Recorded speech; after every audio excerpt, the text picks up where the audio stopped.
Looks like Shivani Mataji is not there. Mataji, Nita Mataji, will you be able to do it?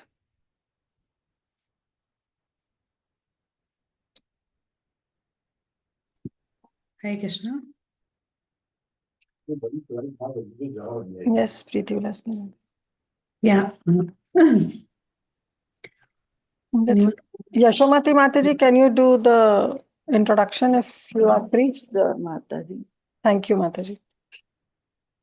अंशाकल्पतरुभ्यश्च कृपा सिन्धुभ्य एव च पतितानां पावनेभ्यो वैष्णवेभ्यो नमो नमः।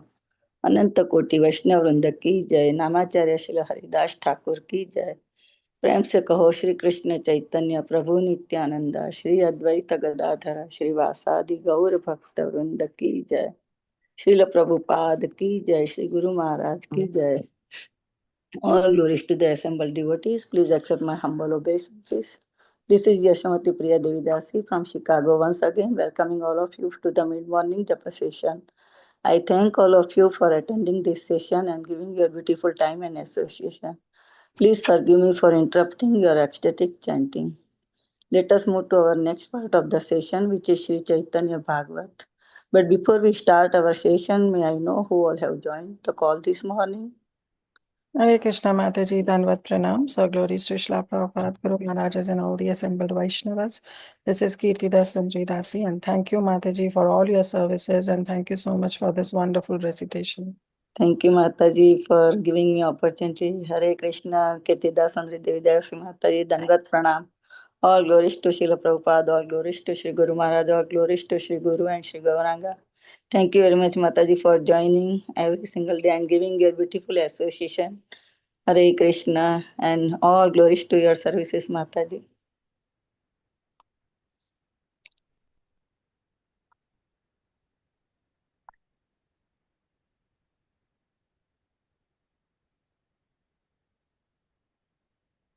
Hare Krishna, Yasomati Mataji, and Pranam to you and all Vaishnava. Srila Prabhupada, Srila Gurudev ki jai. Vrinda from Atlanta, Paniyati Dham. Hare Krishna, Vrinda Gopika Mataji, Dandavat Pranam, all glories to Srila Prabhupada, all glories to Sri Guru Maharaj, all glories to Sri Guru and Sri Gauranga. Thank you very much, Mataji, for joining every single day, mid-morning and in the morning session, and beautiful chanting. Hare Krishna, Mataji.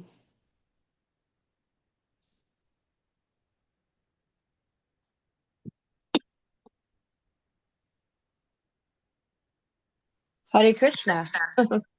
Jai, please accept my obeisance. All glories to Srila Prabhupada, all glories to Guru Dev, and all you wonderful, wonderful servants of the Lord. Thank you. Haribol. Haribol. Hare Krishna, Ishapnishad Mataji. Dandavat Pranam, all glories to Srila Prabhupada, all glories to Sri Guru Maharaj, all glories to Sri Guru and Sri Gauranga. Thank you very much, Mataji, for joining every single day and giving your beautiful association to us. Hare Krishna. Jai, I don't join every single day, not because I don't want to. Jai, Haribol. No, you just do. Mataji, I'm starting the recording and I'll share Prabhupada's quote for you. Yes, thank you, Mataji.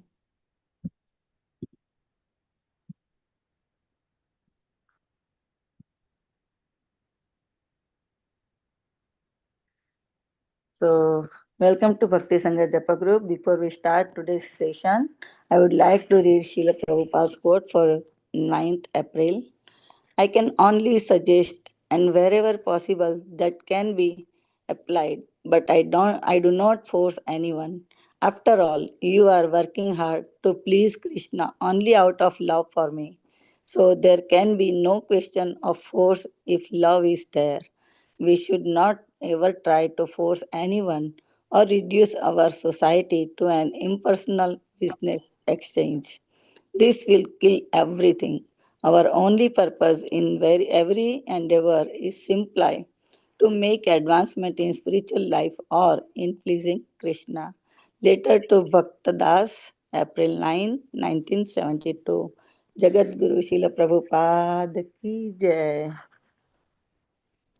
So, today we are so fortunate to have Her Grace Vilasini Devi Dasi Mataji on the topic of Sri Chaitanya Bhagavat Madhya Khanda, chapter 23rd, verse number 204 to 242. Mataji, if I'm not wrong.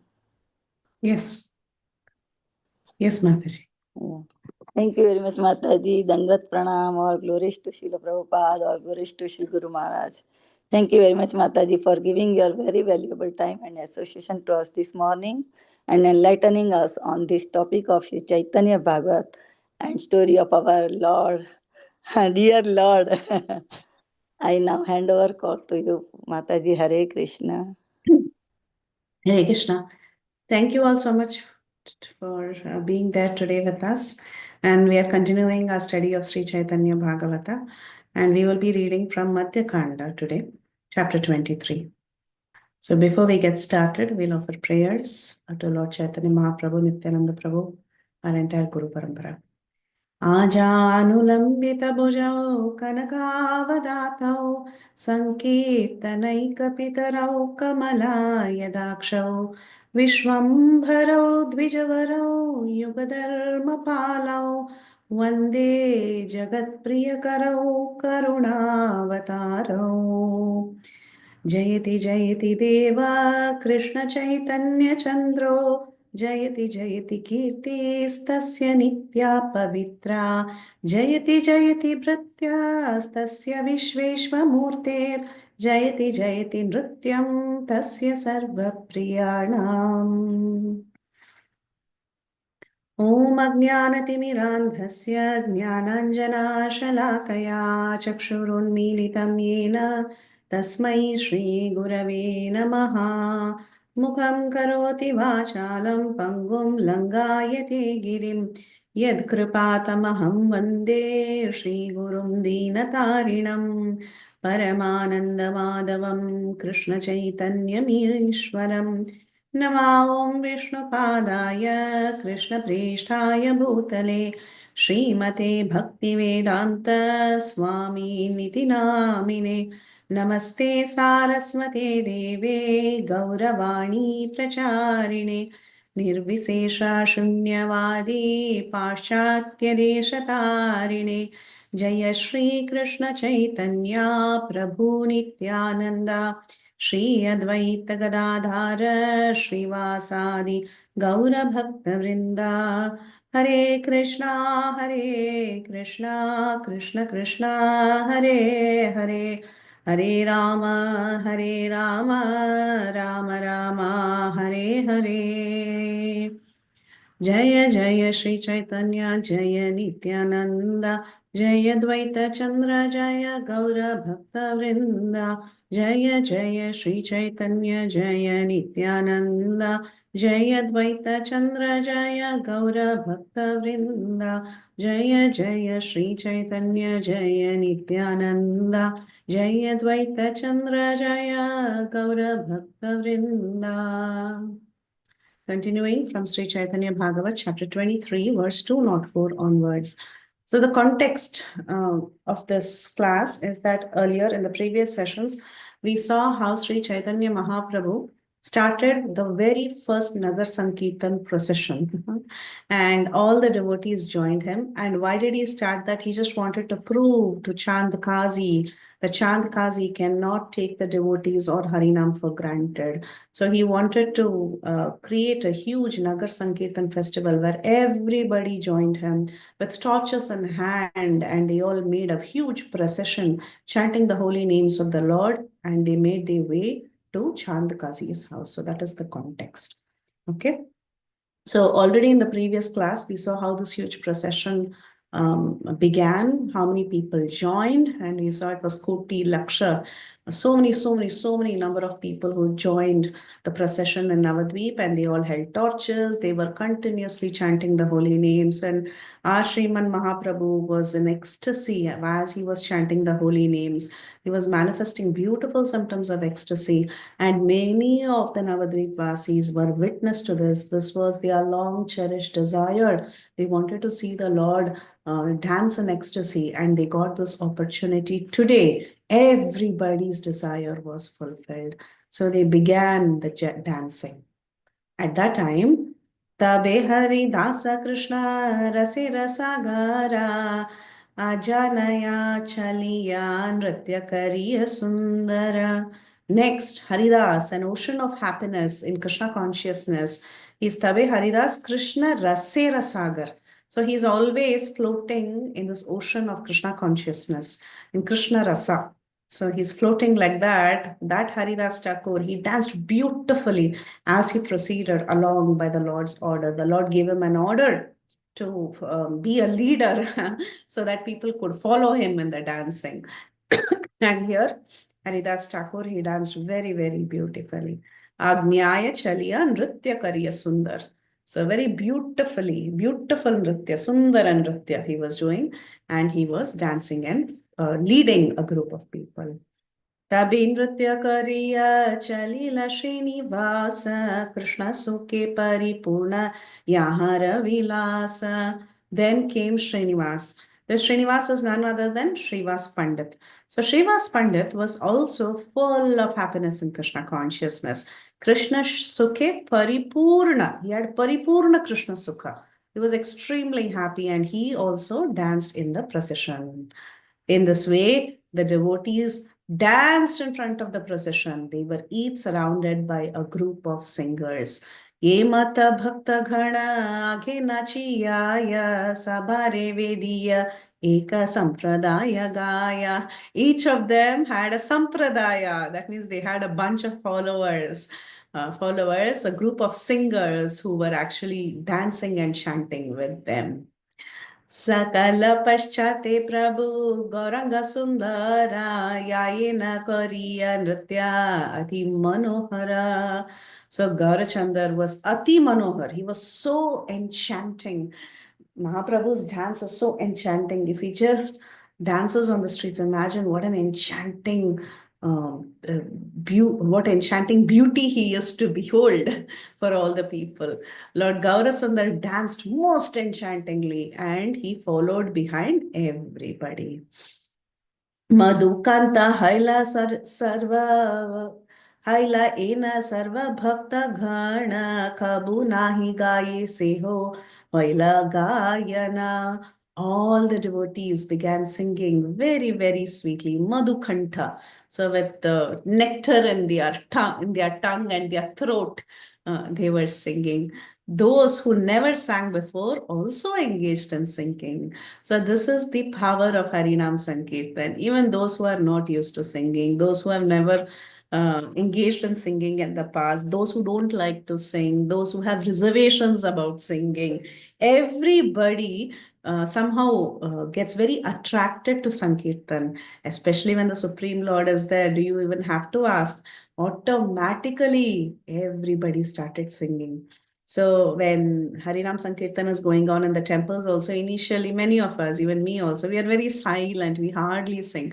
But then as the Kirtan picks up and as the holy names are reverberating throughout the temple, automatically, involuntarily, we also start singing. That is the power of the holy names. So even those people like me who are very reserved, they also started singing by the power of the holy names.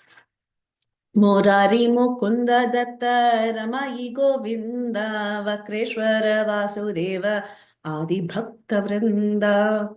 Murari, Mukunda Datta, Ramai, Govinda, Vakreshwar and Vasudev were all among the devotees who are present there, and they are also great singers and dancers, if you see. All of these personalities, Murari, Mukunda Datta, Ramai, Govinda, Vakreshwar, Vasudev, all of them, Adi Bhakta Vrinda, all of them, they were great dancers and singers. They were also present there in that beautiful party that was chanting and dancing. Sabeina Chena Prabhu Vedya Gayena Anande Purnita Prabhu Simhati Yaina. They all danced and sang around the Lord, who continued along in great ecstasy. So Ananda Purnita Prabhu, he was full of Ananda, and all these devotees also, they all danced around this Prabhu who was dancing so beautifully. Nityananda Gadadhara Yaya Dui Pashe Prema Sudha Sindhu Maje Dui Jana Bhase. and Nityananda and Gadadhar, they were there on either side of the Lord, protecting him constantly. They both floated in nectarian ocean of ecstatic love as they were going along with Mahaprabhu on either side. चलिले न महाप्रभु नाचिते नाचिते लक्ष कोटि लोक धाया प्रभु रे कीते. As Mahaprabhu danced like this along the path, how many people came? Laksha Koti, like we heard in the previous class also. So Laksha Koti people rushed to see him. So as Mahaprabhu was dancing and the party was following, there were others who were joining him from one point to the other. As he was walking, people were coming out from their homes and they were so happy to see, because this was a rare opportunity for them to see Mahaprabhu dancing. It always happened in the closed doors of Srivas Pandit's house, but now the entire Navadvip had this opportunity. So hundreds and thousands and millions of people rushed to behold this beautiful sight, and they also joined the party. कोटि कोटि महातप ज्वलिते लागिया चंद्रेर किरण सर्व शरीरे होइला. Light from the millions of burning torches reflected like the moon's rays on bodies of everyone. Already in the previous class, we saw how millions and millions of torches, sometimes even more than the number of people, was already lit, and they were all carrying it, and it was reflecting on their already resplendent body. They were all resplendent because they were dancing with the Lord. Obviously, in the presence of the Lord, everything is resplendent, right? What to talk about his bodily effulgence? His bodily effulgence reflects as the effulgence of the entire spiritual dham, and that is reflecting as the sun's effulgence that is lighting this entire material world. So you can imagine how great that effulgence should be. The effulgence from the tip of the lotus feet of the Lord is so powerful. Then what to talk about the situation in Navadvip when the Lord himself was present and he was dancing. Everybody's body was shining like the moon's rays. Now it is very nice. It says Chandrera Kirana Sarva Sharira Hoila. So it's not Surya Kirana, it is Chandra Kirana. Why? Because Chandra Kirana is very, very soothing. It is not scorching like Surya Kirana. Their bodies were resplendent. The torches were burning. Yes, they were all burning. But then the bodies of everybody was just looking like Chandra Kirana. It was very, very, very soothing and yet resplendent. The word Mahatapa refers to large torches. चतुर्दिक्के कोटि कोटि महादीप ज्वाले कोटि कोटि लोक चतुर्दिक्के हरि बोले. So millions of large torches burned in the four directions. Chaturdikka. Chaturdikke, what happened? Koti koti Mahadeepa Jwale. So there were so many fiery torches in all four directions. And millions of people, koti koti loka Chaturdike Hari Bhale. So everybody was chanting Hari, Hari, Hari in all directions. It was reverberating. There was resplendent light in all directions, and there was reverberation of Harinam in all the directions. Dhikiya Prabhura Nritya Apurva Vikara Anande Vihvala Sabalokanadiyara. On seeing this beautiful chanting and dancing of the Lord, and his wonderful Apurva Vikara, his wonderful transformations of love. Imagine this is what they were all waiting to see, right? They were all waiting, when will we get to see the dance of Mahaprabhu? Mahaprabhu is so clever, he's so intelligent, he's satisfying the desires of all the people in Navadvip at one shot, just like how during the Govardhan Leela, when Krishna lifted the Govardhan hill, he brought all his devotees under one place and he had loving exchanges with all of them at one time. Similarly, here we see the Lord, he was dancing and satisfying the desires of all the Navadvipasis right there, presenting himself, dancing in ecstasy for the pleasure of everyone. He showed his wonderful transformations of love. All the people of Nadia became so overwhelmed with ecstasy, seeing this beautiful transformations of love by Mahaprabhu. The same Mahaprabhu who wanted to chastise Kazi, he took the first opportunity to first please his devotees. And after he pleased his devotees by exhibiting his wonderful transformations of love, then he went and met the Kasi. Just like how we all say, right? The Lord, when he comes to this material world, he comes for various reasons. He says, Yada yada hi dharmasya glanir bhavati bharata bhyuthanam adharmasya tadatmanam srujamyaham paritranaya sadhunam vinashaya cha dushkrutam dharma samsthapanarthaya sambhavami yuge yuge. He says all this, oh, I come to protect religious principles, I come to chastise the irreligious people and give pleasure to the devotees, to protect the sadhus. But then all our acharyas, they tell that the real reason why the Lord comes is just to give pleasure to his devotees. And that is what Mahaprabhu is doing right here. If Mahaprabhu wanted to just go chastise the Kazi, he could have silently walked, gone chastised him and come back. But why is he doing this? Why did he create the first Nagar Sankirtan party? So that he could satisfy the desires of all these devotees who were waiting to see the inauguration of the Harinam Sankirtan personally by the Lord himself. The Lord himself showed how one should chant and dance, how one should be very, very absorbed in chanting the holy names. Such a beautiful sight it was to behold for all the Navadvipvasis. क्षणेहय प्रभुवंग सभधूल मया नयनेरे जल क्षणे सब पाखालया. Sometimes the Lord's body became covered with dust. Sabadhul, full dhuli. Dhuli was there. Everywhere there was dust. Dust had covered his body. And sometimes his entire body was washed with the tears from his eyes because he was in so much ecstasy.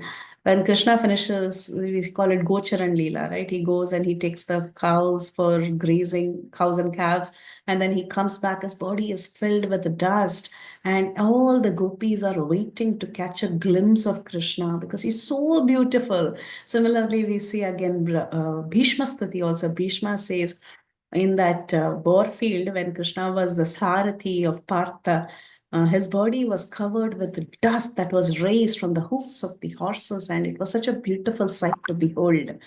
So the Lord becomes, he looks extra beautiful, especially when his body is covered with the dust of the dham. His entire body was covered with Navadvip dust. And sometimes his entire body was washed from the tears from his eyes. So in ecstasy of chanting the holy names, he was manifesting tears, and these tears were washing his entire body. से कंप से घर्म से वापु लखा धिकिते पाषांडीरा चित्ता वृत्ति लगाया नाचीते. On seeing his kampa is shivering, we say anukampa for the Lord, right? Anukampa means mercy. What kind of mercy? The Lord has kampana. His body shivers in love for his devotee. That is the mercy the Lord gives. So it's called as anukampa. He shivers for the devotee. Shivering means not out of cold, but he trembles out of love. So it's like that. On seeing the trembling, the kampa, shivering of his body, the perspiration of his body, and the hairs of the body standing on end, even the hearts of the atheists were moved. Pashandira chitta vritti lagaya nachite. So when they saw him dance like that, even the heart of the atheists were moved. This only the Lord can do. Even the most envious hearts are transformed by the mercy of the Lord. So the Lord's personal presence can change the hearts of everybody. Nagare uthila maha Krishna kolahala Hari bali thani thani nachaya sakala. The entire city of Navadvip was filled with the vibration of Krishna's names. Nagara uthila Maha Krishna Kolahala. So there was Kolahala, Maha Kolahala of Krishna's names. Everyone began to chant and dance the name of Hari, dance and chant the name of Hari. Hari Bhali Thani Thani Nachiya Sakala. Everyone danced and they were chanting Hari Hari Hari Hari in all directions. So you can imagine how beautiful the scene must be. Lord Chaitanya Mahaprabhu was beginning his Nagar Sankirtan, the very first Nagar Sankirtan program. Hundreds and thousands of devotees are witnessing him manifest ecstatic transformations on his body. This was the aim of their life, to just see Mahaprabhu once, right? Exhibit all these beautiful symptoms. And even the hearts of atheists were getting transformed, and the entire city was reverberating in all directions Lord Hari's names. Hari O Rama Rama, Hari O Rama Rama, Hari Bali Nachaya Sakala Bhagyavan. All the fortunate persons danced and sang, Hari O Rama, O Rama, Hari Hari, O Rama Rama. So they all chanted Lord's names. Thani Thani E Mate Meli Dasa Dasha Panche. Keha Gaya, Keha Vaya, Keha Maje Nache. At various places on the way, 5 or 10 people would gather together with some singing, some playing instruments, and some dancing in their midst. So the word Vai means to play an instrument. So 5 or 10 people, they would make small groups, and in the Kirtan party, they would dance and sing and keep moving with the procession. Laksha Laksha Koti Koti Hoila Sampradaya Anandena Chiya Sarva Navadvipayaya. Millions of groups of people danced in ecstasy throughout Navadvip. Laksha Laksha Koti Koti Hoila Sampradaya. So groups, one person was a leader, and there were many, many groups like that. So you can see hundreds and thousands of groups were formed, and they were all proceeding further in that huge Harinam procession. Haraye Nama Krishna Yadavaya Namaha Gopal Govinda Rama Shri Madhusudhan. Hari Haraya Nama Krishna Yadavaya Namaha Gopal Govinda Rama Shri Madhusudhan. So like this, they were singing and they were dancing. Just some time back, Mahaprabhu gave them the instruction. What did Mahaprabhu tell them? Mahaprabhu had already told them a few verses before. He told everybody, please keep chanting the Hare Krishna Maha Mantra. Hare Krishna, Krishna Krishna, Hare Hare, Hare Rama, Rama Rama, Hare Hare. And he also said, also chant, Haraye Nama Krishna Yadavaya Namaha Yadavaya. So he said, please keep chanting like this. So they were all chanting, and as a result, they were also seeing these beautiful ecstatic symptoms of the Lord. So they were singing and chanting and dancing and going along with the Lord, following his instructions. Keha keha nachaya haya. एक एक मेली धशे पंचे नाचे कहाँ दिया करताली. Some people danced alone, some people danced and clapped their hands in groups of 5 or 10. दुई हाता योदा दीपा ताई लेरा भजने ये बड़ा अद्भुत ताली दिले न के मने. Although they held torches and oil pots in their 2 hands, it was so amazing how they simultaneously clapped their hands. This is so sweet, right? So they were having torches in their hands. How did they clap their hands? But still, they managed to clap their hands. He's telling. He Nabuji Vaikunta Vaila Navadvipe Vaikunta Swabhava Dharma Pali Ekaloke. So it appeared that Vaikunta had manifested in Navadvip, as all the inhabitants took on characteristics found in Vaikunta. That means if they were holding 2 torches in their hands, they had extra hands to even bring their other 2 hands together. They manifested the forearm form of Vaikunta. Jiva Matra Chaturbuja Hoila Sakala Naja Nila Keha Krishna Anande Vihvala. All the living entities assumed 4 arms, the manifestation of Vaikuntha. Yet, being overwhelmed in ecstatic love for Krishna, they did not even notice. How did they clap their hands? They don't know. They didn't even realize. Automatically, because of the power of the holy names, they manifested 4 arms, and with 2 arms they were clapping, and with the 2 arms they were holding torches. हस्तये होइलाचारी ताहि नहीं जाने आपनार स्मृति गेला तबे ताली के ने. They did not notice they had 4 arms. They even forgot themselves. So how did they clap their hands? It's interesting that Purushottam Kshetra, Jagannath Puri, they say, right, demigods, when they see Purushottam Kshetra, Jagannath Puri devotees, they say the devotees have manifested 4 arms. They are like the devotees in Vaikuntha. That's how the demigods are seeing the Purushottam Kshetra Vasis. Here, Lord Jagannath is personally present and he's dancing on the streets. Why would they not manifest the 4 arm forms? Right? They all manifested 4 arm forms and they used as many arms as needed in the service of the Lord. So they were serving the Sankirtan party. They needed to clap their hands while you chant and clap. All the sins fly away, it is said. So they were dancing, chanting, and clapping, and still they were holding 2 torches. This was all possible because that entire region was transformed into Shuddha Sattva. The Vaikuntha had descended into that place. They even forgot themselves, so nobody knows how they clapped their hands. He namate Vaikuntera suke navadvipa nachiyaya yena sabe gangara samipa. In this way, the people of Navadvip enjoyed the happiness of Vaikuntha as they danced along in the path near the Ganges. So where were they? They were in the Ganges, but then the entire Vaikuntha lok had descended there. Vijaya Karila Yena Nanda Goshera Balaha Tene Mohanavam Shri Gelavanamala. It appeared that the son of Nanda Maharaj had descended with an enchanting flute in his hands and a garland of forest flowers around his neck. Vijaya Karila Yena Nanda Goshera Balaha.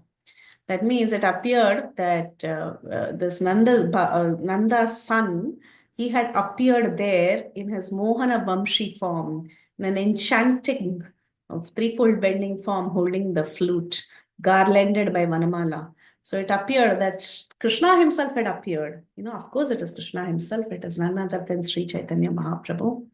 So he was right there. ये मत कीर्तन करिया सर्वलोक पाशरीला देह धर्म यत दुःख शोक. So while performing kirtan in this way, everybody forgot their bodily characteristics such as distress and lamentation. Distress and lamentation is an underlying factor of this material world. But once you take up to any process of Krishna consciousness, this distress and lamentation takes a very, very far back seat, right? It doesn't near you. That's why the greatest prescription for anyone who's distressed or anyone who's in shoka, who's having lots of problems, is to just think about Krishna, chant the holy names, hear about Krishna. Automatically, all the distress and lamentation will be kept very, very far away. Gadagadi yaya keha malasat pure kaharao jihvalaya nanamata vakya spruhe. Some people rolled on the ground. Some people slapped their limbs. Various words manifested on their tongues of some people. So many people were also showing these ecstatic symptoms as they were following Mahaprabhu, exhibiting these different ecstatic symptoms. Kehabale ebekaji beta gela kota lagi pana ekahana chindiya pelomata. Some said, where is that Kazi fellow now? We will find him and we will tear his head. So they were all fired up. Some of them were totally fired up. All that they wanted to do is go and punish that Kazi in various ways. Radadiya yaya kehe pashandi dhari te kehe pashandira name Kilaya Matite. Some people ran to catch the atheist. Some people punched the ground while uttering the name of the atheist. So they were totally fired up in the Sankirtan. They really wanted to go and punish the atheists and teach them a lesson. न जानी वा कते जने मृदंग बजाया न जानी वा महानंदे कत जने गाया. Who can say how many people played mridangas? Who can say how many people sang in great ecstasy? Hena prema vrishti hoila sarva nadiyaya vaikunta seva ko yaya chahe sarvathaya. There was a downpour of ecstatic love of God all over Nadia that even the inhabitants of Vaikunta actually hankered for it. So even the inhabitants of Vaikunta were thinking, hey, maybe even we should go down to earth and participate in this Harinam Sankirtan. So attractive was this beautiful Harinam Sankirtan by Sri Chaitanya Mahaprabhu. Yesu ke vikvala aja ananta shankara hinara se bhase sarva nadiya nagara. All of Nadia floated in the mellows of ecstasy that overwhelms Brahma, Ananta, and Shiva. These are the great devotees of the Lord, Brahma, Ananta, Shiva. And even they were thinking, even we want to participate in this Harinam Sankirtan. Ganga tire tire Prabhu Vaikuntera Raya. Sangopanga Astra Parishyate Nachiyaya. The Lord of Vaikuntha danced along the bank of the Ganges with his associates, servants, weapons, and confidential companions. Sangopanga Astra Parshada. Right? We always say this. Krishna Varnam Tvisha Krishnam Sangopangasta Parshadam. Yajna Sankirtana Praya Yajanti hi Sumedasa. So this is the verse in Srimad Bhagavatam that indicates that Srimad Chaitanya Mahaprabhu, he came to this world as the Yuga avatar in the age of Kali, especially this Kali Yuga. Chaitanya Mahaprabhu, he came in a beautiful yellow golden form. And how did he come? Sangopangastra Parshada. He came with his weapons and his beauty, exhibiting his beauty and attracting the hearts of everybody, along with all his confidential companions. पृथ्वीरा आनंदेरा नहीं समुच्छाया आनंदे होइला सर्वाधिक पतमया. The earth had never, ever, ever witnessed such a wondrous ecstasy. The roads in all the directions were filled with ecstasy. So not only were all the living beings filled with ecstasy, living entities, even the non-living entities, even the roads, sarvadhik pathamaya, everywhere there was ecstasy. Every molecule was reverberating with ecstasy. Of course, all the human beings and all the people in every roads were exhibiting ecstasy. But we can imagine how every nook and corner of Navadvip was nicely reverberating in this wondrous ecstasy that they had seen for the very first time. Tila matra anachara hena bhumi nai parama uttama hoila sarvathani tani. There was not the slightest misbehavior. Anachar was not seen anywhere. Each of those places became the most sanctified. Parama Uttama Haila Sarvathani Tani. Parama Uttam. Every single place became the highest sanctified place. Why? Bhaktisiddhanta Saraswati Thakur, this is the first purport we are reading. He says, all those places became most sanctified by the influence of Hari Kirtan. So wherever Hari Kirtan is chanted, that place becomes the most sanctified. Even ordinary places remain no longer like desolate abodes of sense gratification devoid of Kirtan. If Kirtan is performed, even all the yajnas are perfected. If Kirtan is performed, everything becomes sanctified. We all know that we are in this age of Kali. This age of Kali is full of faults. So you have this very famous verse, Kalir doshe nide rajan asti hi eko mahan gunan kirtana deva krishnasya mukta sangha param rajet. There in the Bhagavatam, it is mentioned that although Kali Yuga is full of faults, there is still one good quality. What is that? Astihi eko mahaguna. That good quality is by chanting this Hare Krishna Maha Mantra. Hare Krishna, Krishna Krishna, Hare Hare. Hare Rama, Rama Rama, Hare Hare. What will happen?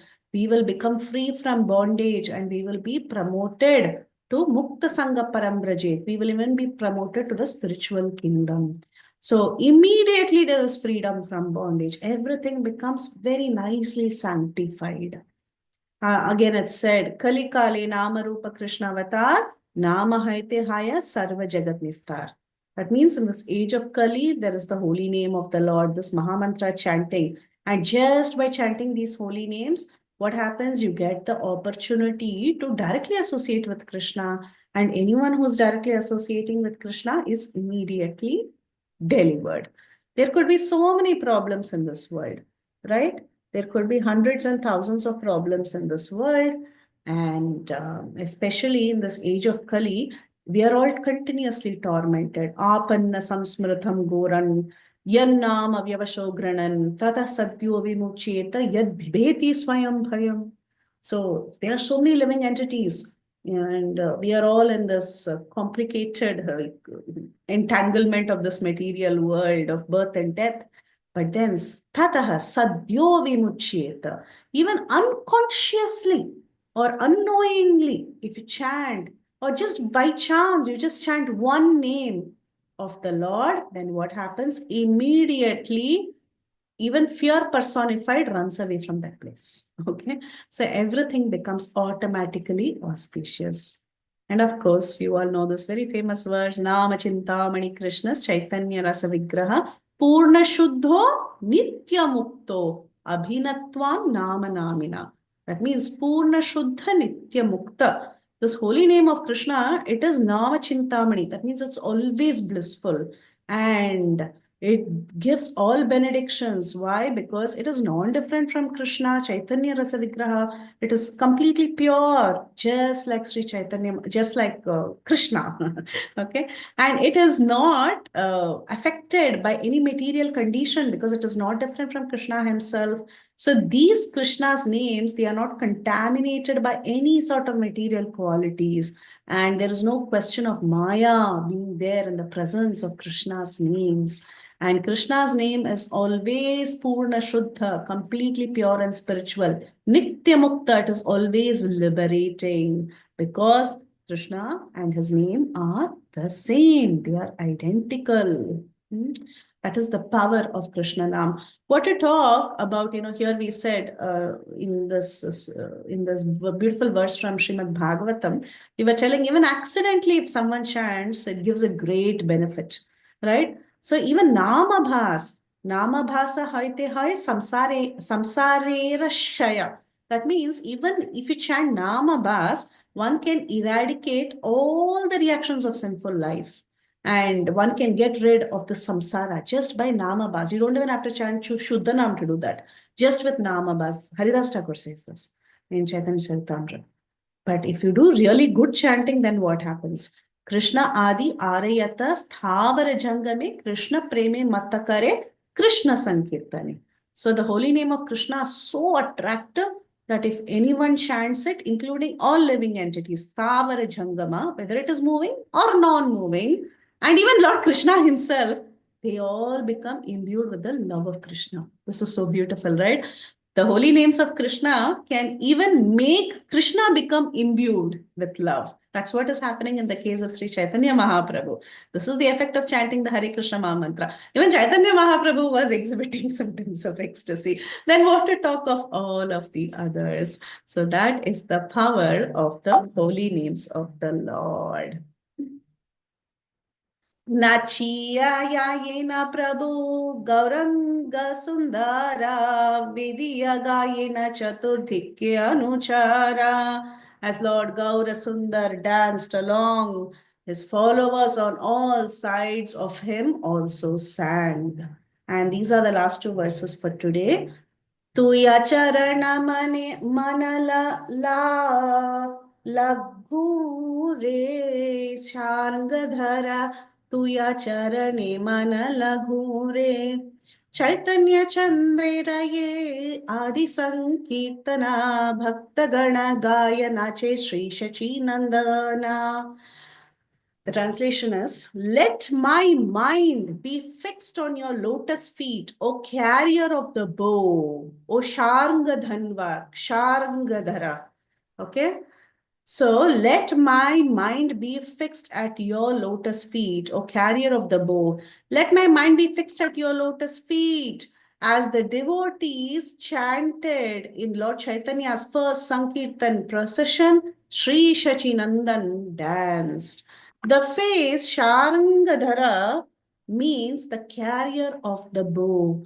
In Gaura Sundar's first Sankirtan procession, there was a prescription for fixing one's mind at the lotus feet of Sri Ramachandra. So here comes our Ramachandra. The Ram Katha fever has not gone down. We are still going to hear some Ram Katha today. The phrase Sharangadhara means the carrier of the bow. Sri Gaura Sundar's first Sankirtan procession, there was a prescription for fixing one's mind at the lotus feet of Lord Ramachandra. According to the qualification of the devotees, some worshipped Vasudeva, some worshipped Lakshmi Narayana, while some others worshipped Sita Rama. There is a necessity for manifesting different levels of service according to the practitioner's progressive qualification. So even in Navadvip, there were different kinds of worshippers. They were all worshippers of Lord Hari, but some were devotees of Lord Ramachandra, some were devotees of Lakshmi Narayan, some others were devotees of Sri Krishna. So, the devotees of the Lord, whoever they may be, they are always detached from sinful activities that transgress morality. They are always eager to benefit themselves and others, attributing worldly abomination, incompleteness, insipidness, limitation, and principles that deteriorate in the course of time on the Supreme Lord. The Supreme Lord's abode or the Supreme Lord's pastimes result in distorting the essential characteristics of eternal devotional service. What is Bhakti Siddhanta Saraswati Thakur telling us now? Okay, so this is what he's telling. He's telling first and foremost thing, there were a lot of devotees. And when they were all chanting the holy names of the Lord, some of them were chanting the holy names of Sri Ramachandra because he holds the bow. And they are telling, let our minds be fixed on Lord Rama's lotus feet. Like this, many of the devotees, they chanted in the Sankirtan party. So now Bhakti Siddhanta Saraswati Thakur is telling us why they chanted like that. Because many of them were devotees of Lord Ramachandra. Some of them were also devotees of Sri Krishna, while others were devotees of Lakshmi Narayan. So now we should understand that these devotees who have fixed their mind on the lotus feet of the Lord are always detached from sinful activities. And one should never think that the Lord's name, form, qualities, his paraphernalia, all of this is something material. We should understand that everything is 100% spiritual. One should not attribute the material inabilities to the paraphernalia or the name or the dham or the pastimes of the Lord. Okay, so if we consider anything to be material, then we are simply distorting the essential characteristics of devotional service. So this is what is being mentioned here in this verse, but we'll take off a little from here. I just thought we'll do some Rama Leela Smaran. Especially, we'll talk a little bit about this beautiful bow of Lord Ramachandra and also his lotus feet.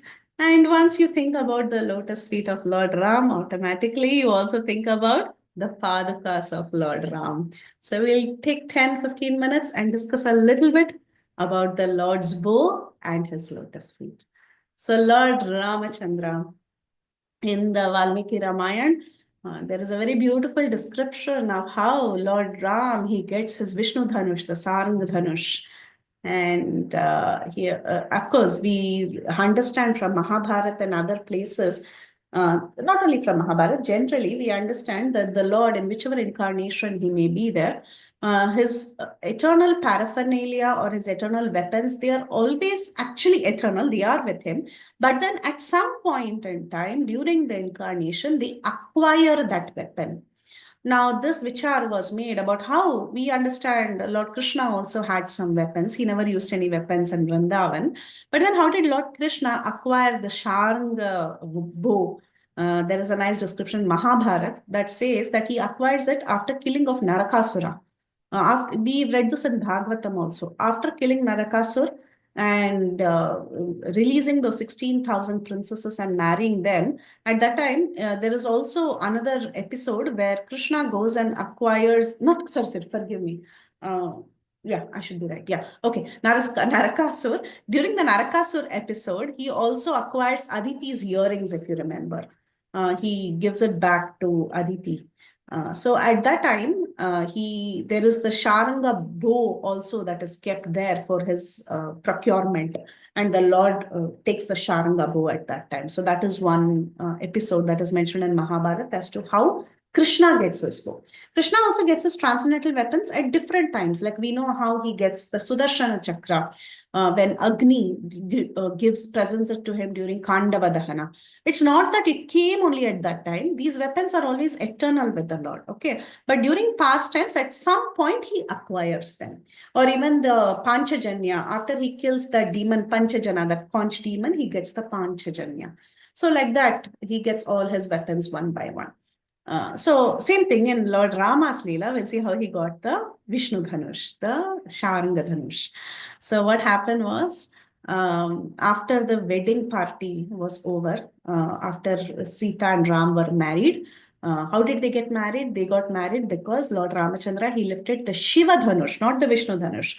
He lifted the Shiva Dhanush and he broke it, right? He strung it and it broke. So that was the reason, that was the test set by Janak Maharaj, and he passed the test in full 100% marks, and he gets Sita Devi as his wife. So after the marriage was complete and the party was departing to Ayodhya, at that time, they could see a lot of bad omens. So many birds were screeching in the sky, and the animals were going to the left side of Dasharath. They were circumambulating from the left side of Dasharath, and it was appearing like there were earthquakes and there are going to be some storms and things like that. So seeing all these evil omens, Dasharath was very worried because, see, just now an auspicious event got over. Right now, Sita and Ram got married and they were on their way to Ayodhya, and suddenly he begins to see all these bad omens. He was really worried. So he asks his Kula Guru Vasishta, who was right there, what is happening? Is there some big problem that we have to face? And at that time, Vasishta says, yes, something bad is about to happen, but then the problem will disappear very soon, because he was an expert in reading nimittas. So he could understand that, yes, there could be a problem, but the problem will dissipate very soon. So then in the atmosphere, they could hear blinding thunderstorms. There were huge thunderstorms, and from those thunderstorms, as they were looking in all directions, a huge form appeared. Who was this huge personality who appeared? It was not a demon or something, but it was Parashuram. Parashurama, he appears on the scene, and he was appearing very radiant. He had matted hair and he had an axe on his shoulder, and he also had one another thing in his arms. He had clasped a bow in his left hand along with arrows. This was something unique. Usually Parashuram, we don't see him like that. We see him carrying the axe, but then he had an extra weapon and he was walking and coming. In fact, Valmiki says he was looking like another Lord Shiva. He was looking so resplendent. And the minute they all saw this huge figure coming like this, they all started murmuring. They could understand this is none other than Parashuram. And they were talking between each other. Everyone was asking, Parashuram has come here. What is he trying to do now? Is he going to eliminate all the Kshatriyas again? Already he eliminated the Kshatriyas multiple times. Now he has come here again. So they were all talking like that. And then Vasishta, the very sober Brahman, he walks forward and he goes and pays his obeisances to Parashuram. And then Parashuram asks him to get up. And then Parashuram looks at Rama and he tells, "Oh Ram, I heard about your valor, that you broke the Shiva Dhanush and you also killed Tataka. Now, I told you he had a bow in his hand. He presents that bow and he says, Here is the Vishnu Dhanush. Now you prove your valor. You stretch this bow to your ear and show your capability. Then, after examining your strength and seeing whether you can take an aim with this bow, then let's have a nice duel. So he calls him for a fight like that. So at this time, Dasharath, who was the father, he became very sad. He became so upset because he thought his boy is just 12 years old and this Parashuram is coming and challenging his boy.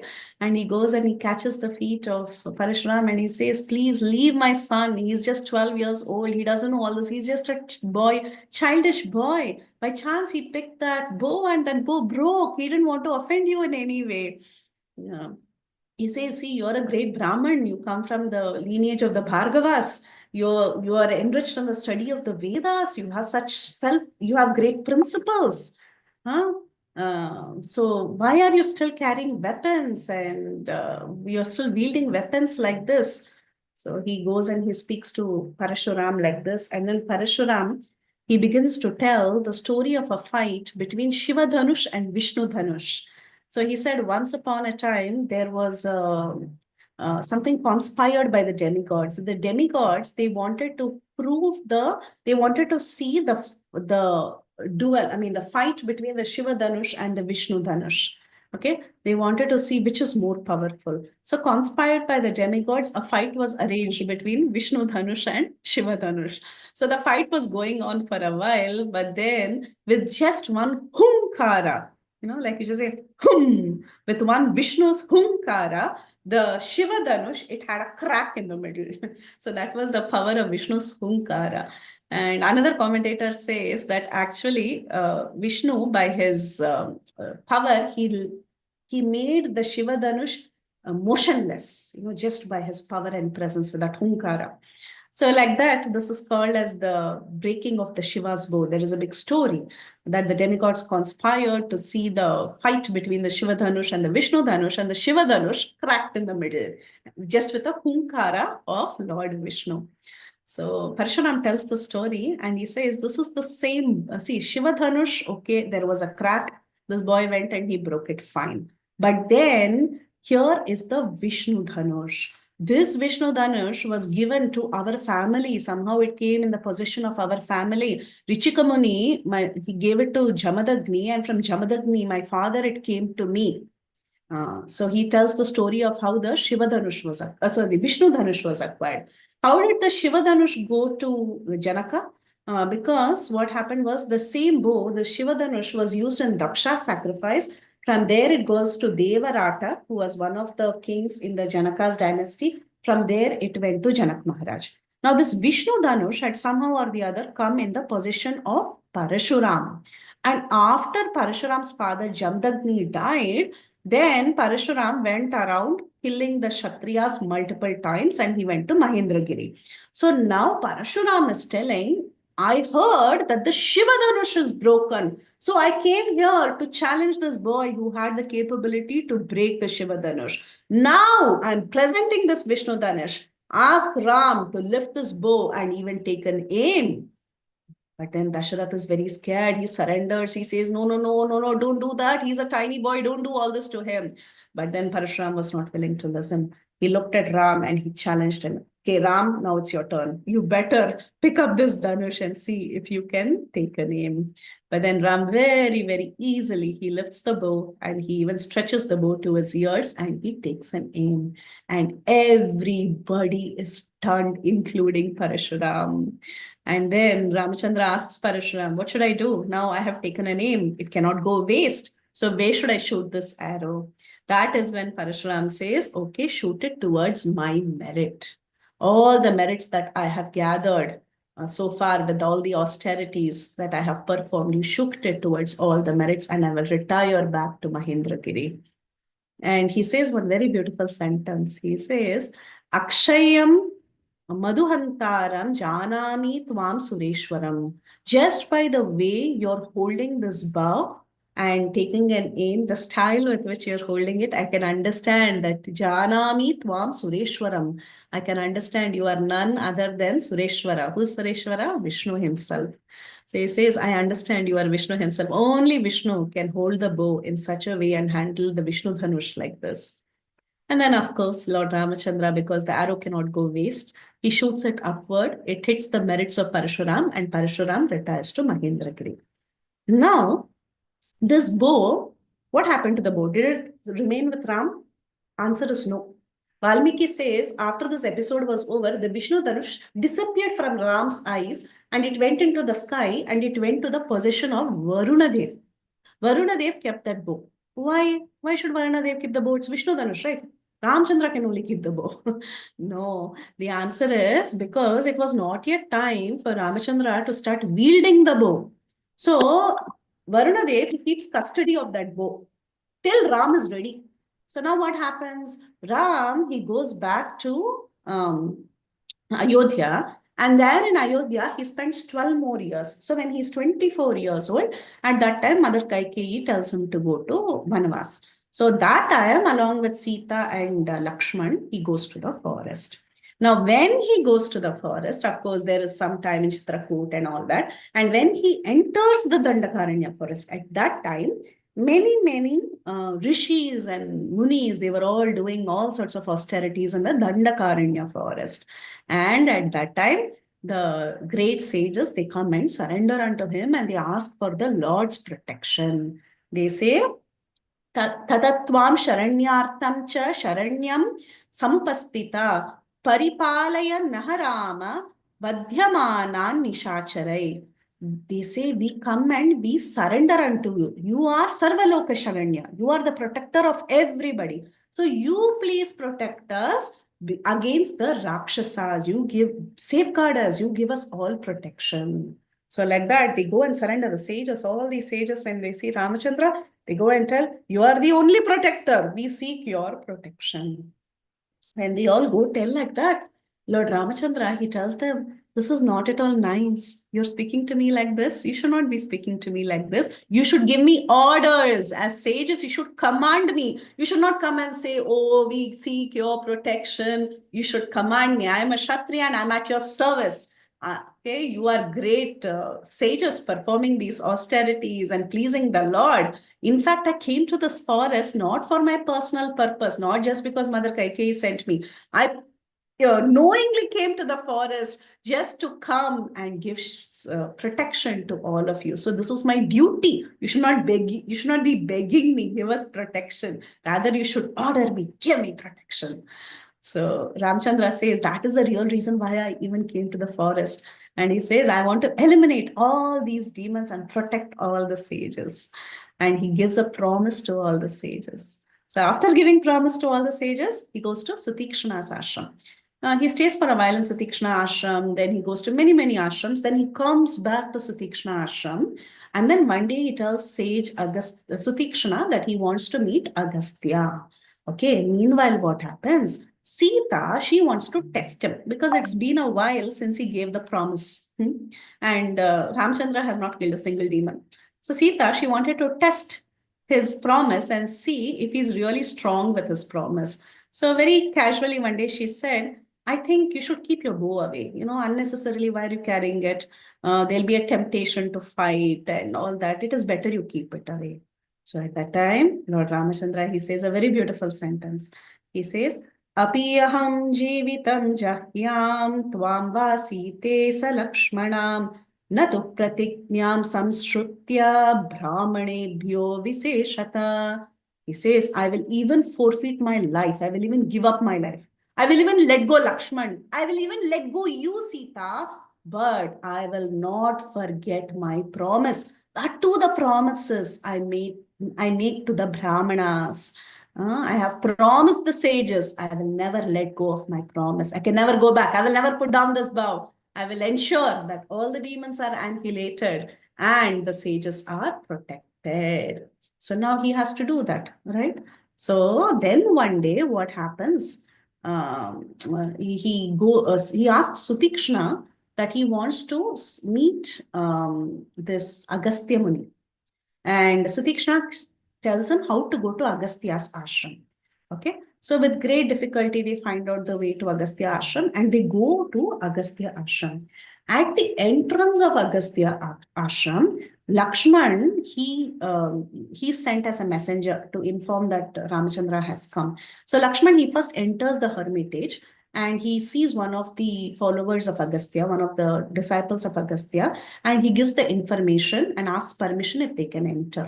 So he tells that there is a king by the name Dasharath, and we both are the sons of Dasharath. We have come along with Sita Devi, and we have a desire to see the sage. So like this, the message is gone and relayed to Agastya by the disciple of Agastya. At that time, Agastya was so happy. He said, oh, my heart was yearning for his arrival and you're asking, can they come? I've been waiting for them to come. And he goes running out to see Rama, Lakshman and Sita, and he gives immediate instructions that they should be welcomed very nicely. So while he goes out and they are entering inside the ashram, Agastya is so happy to see Lord Ramachandra, and he speaks very sweet words to Lord Ramachandra. He offers all these articles of worship, and he gives fruits and roots and all that Ramachandra can eat. And then he tells, oh, my dear Rama, I'm so happy that you have come today. And after they exchange some pleasantries, he goes inside and he brings something that is very, very important. He gives the sacred Vishnu Dhanush. So now all this while, this Vishnu Dhanush was in the care of Varunadev. Now this Vishnu Dhanush has been handed over to Agastya so that Agastya can present it to Lord Ramachandra. And he says, look, this is the Vishnu Dhanush that is decorated with gold and diamonds. And it is that of Vishnu's. And it has this set of quiver of arrows. So please take this and keep it with you. So now that Lord Ramachandra, he has received the Vishnu Dhanush from Agastya, he's very, very happy. And with this Vishnu Dhanush, now he begins his task of eliminating the 14,000 demons, Karadoshanadi demons, who are tormenting the sages in the forest. And then after killing all these demons with the same Vishnu Dhanush, he also fights the final war. So the Sharanga bow is back to the hands of Lord Ramachandra. So this is how Lord Ram receives the Vishnu Dhanush.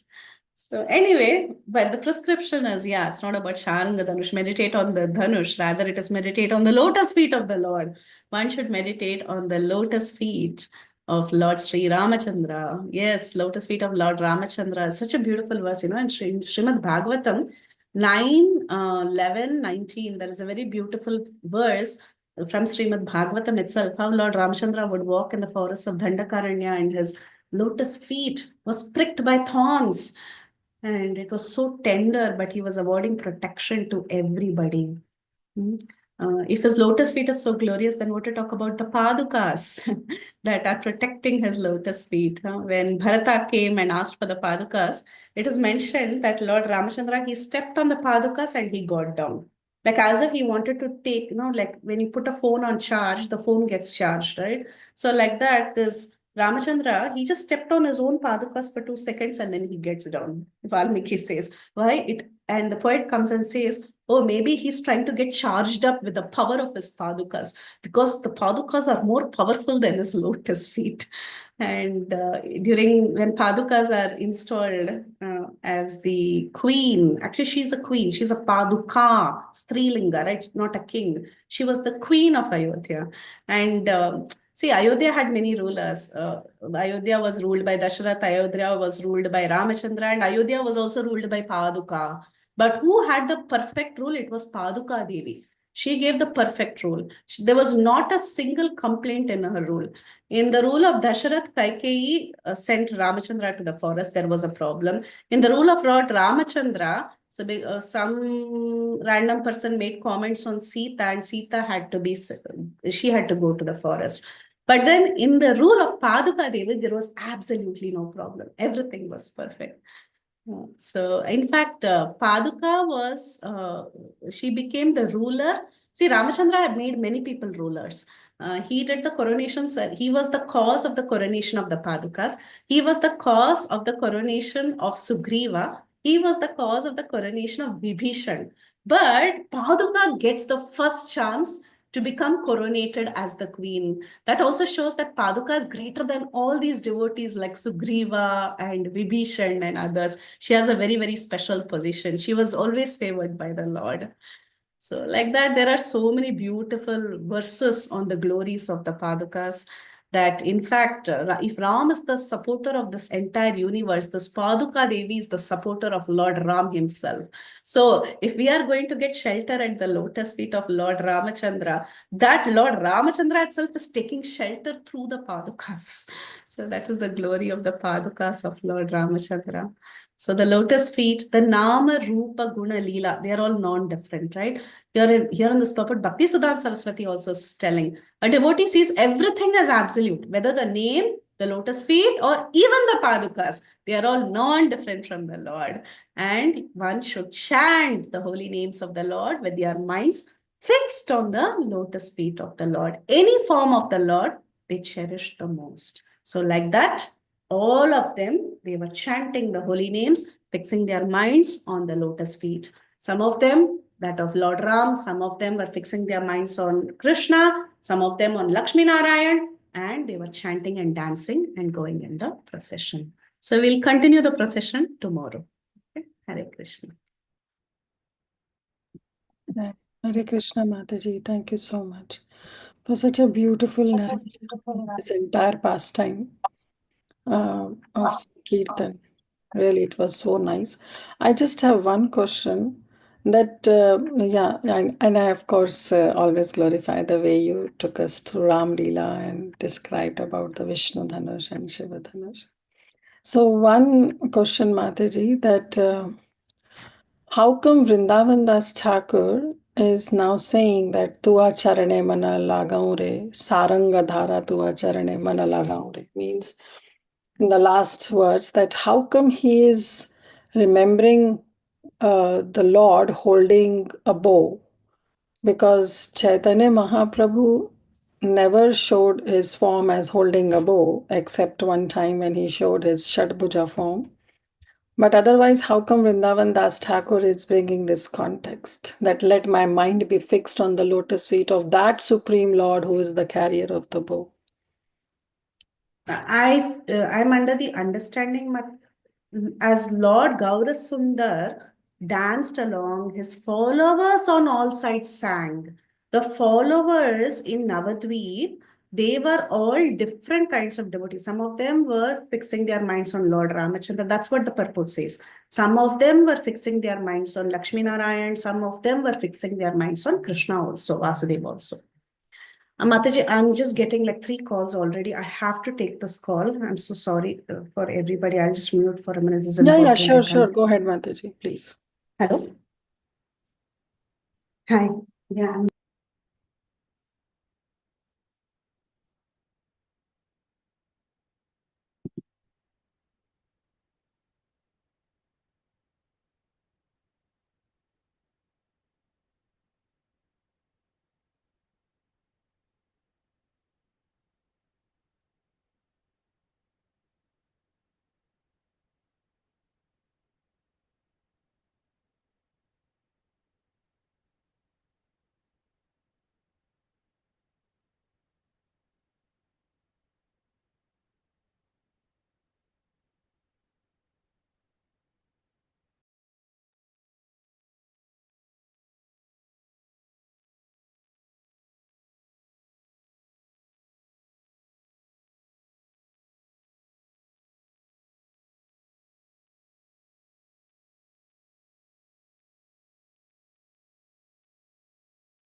Hare Krishna, I need to leave. I'm so sorry. No problem, Mataji. So thank you, dear devotees. I think so Mataji got some urgent call for which she has to leave. So I'm seeing the chat message of Shri Ishamnishad Mataji that when Lord Rama and Sita meet at the bow bending ceremony, how old were they? So as per Valmiki Ramayana Mataji, it has been mentioned that Lord Rama was 12 years old and Sita was 8 or 9 years old when they met. And of course, Valmiki also mentioned that there was not a ceremony kind of thing that we normally see in the TV serials. It's just that the kings were coming and they were trying their valor to pick up that bow, but they were always unsuccessful. And when Lord Ramachandra came with Lakshman along with Vishwamitra, at that time, Lord Vishwamitra told Lord Ramachandra to pick this bow, and he picked. How many years after the ceremony did the lordships marry? So it was as soon as the bow was broken, at that time only they were married. But Lord Rama told that I cannot accept. You just told me to break the bow. So I break the bow, but I need a permission from my parents if I want to get married. So at that time, the message was sent to Ayodhya to King Dashrath. And then King Dashrath came, and at that time, Lord Rama and Lakshman, they all were staying in Mithila. And when Maharaj Dashrath came, at that time, they got married. So I hope Shri Upanishad Mataji, your answers are clear. So thank you, dear devotees. Thank you all so much for your wonderful association. We can end the call here. And we are very thankful to Her Grace Preeti Vilasini Mataji for giving this wonderful session. We'll continue our Chaitanya Bhagavat, this Sankirtan pastime, tomorrow. Okay? So thank you once again. Thank you for your wonderful association. So let's pay obeisances to all the Vaishnavas. Vancha kalpatarubhyascha kripa Patitanam Bhavanebhyo Vaishnavebhyo Namo Namaha. Hare Anant Krishna. Koti Vaishnav Vrinda ki jai, Srila Prabhupada ki Ki jai, jai. Thank you, Jagannatha HG.Preethi Ki Vilasini Jai. Mataji. Koti Ki Koti Jai. Vandanas. jai. Namaste, Prabhupada. Mataji, I am thinking Hare that Krishna, Hare Krishna. I am thinking that whatever the description of the procession we just heard right now, I am thinking uh, even though we just dance in the temple and everything, right? How it looks so enjoy, we get enjoy, we feel so enjoy. So what to speak about when Lord dance himself over there in the procession? It's imagination, so meditative, right? Exactly, exactly. So I Definitely, was it's so thinking wonderful. that so And wonderful. we all can aspire one day we can participate in that Sankirtan past. Jai. Yes, Parima Mataji, please go ahead. Hare Krishna Mataji. Wonderful class by Preeti Vilasini Mataji. Mataji, I just missed out this point. How did the Dhanush, that Pinak Dhanush or the Dhanush of Lord Shiva come to to King Janaka? That point I missed somehow. Yeah, I also don't remember exactly, but someone gave. Remember that when Valmiki Ramayana classes were going on, at that time it was mentioned that Janaka's as in their dynasty only, somebody gave it to Janak Maharaj. So Parshuram. not Parshuram. Oh, maybe Parshuram. Maybe because that's why he came Yeah, when maybe. it broke. Yeah, so yeah, definitely it was given by Parshuram only. If anybody else remember that, they can add. I think Preeti Mataji said, right? Yeah, yeah. And I kind of missed that point. I was like, Okay, maybe I also. Yes, Shri Upanishad Mataji, you unmuted. You want to add something on this? Jai. Hare Krishna. Sweet, Right. sweet, sweet pastimes. It just makes you feel so transcendental, wonderful. You're right there. My question is, are there any books? I mean, we have, subject matter on Sita and Ram, but are there any, I guess, stories and pastimes about the wives of these wonderful devotees that were with Lord Chaitanya, besides his mom and, Adwaita Acharya's wife? Do they have stories about them?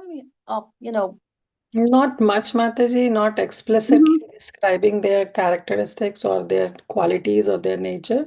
But yes, here and there in Chaitanya Charitamrita, in Chaitanya Bhagavat, their Yeah. compassion and their mood have been explicitly Right. mentioned, but not a separate book kind of thing. Like you read Caitanya Mangal, then Srila Lochan Das Thakur has very beautifully described the separation that Mother Vishnu Priya felt when Mahaprabhu took sannyas. Very Yes. beautifully it has been mentioned by Srila Lochan Das Thakur.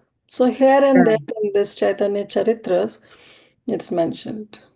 Yeah, just because of that, what you just mentioned makes me want to read more and just, it puts you right there with it. So yes, thank you so very much. Haribo.